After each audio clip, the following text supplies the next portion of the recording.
So Indiana loses to Navy, 41-35 is your final score, and basically the Hoosiers defense couldn't stop anything, basically anything.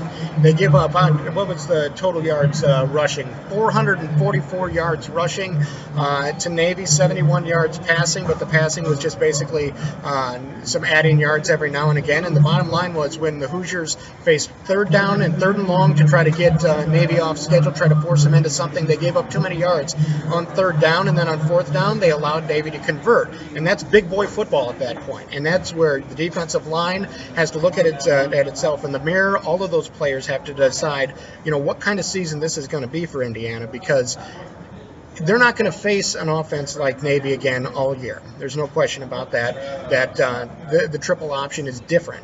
But the fundamentals of shedding blocks, the fundamentals of making stops when you need them, and executing on fourth down, they're all the same no matter who you're playing. And so this is a tough loss for Indiana. The offense still looked great.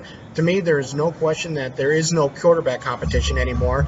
And I know that if nobody asks in the postgame press conference on Monday, I'll ask, why Trey Roberson was the starter at the start of the game when Nate Sudfeld has been that much better over the course of the last two games, but we'll remain to see when we get a chance to talk to Coach Wilson about that. But the bottom line is, for the rest of the season, what does this mean? Well, the Hoosiers, first and foremost, again, don't play a team like this. And against non-triple option plays, Indiana actually defended pretty well. The problem is, of course, that Navy runs a triple option, and so the rest of the time, Indiana looked lost a lot of the time.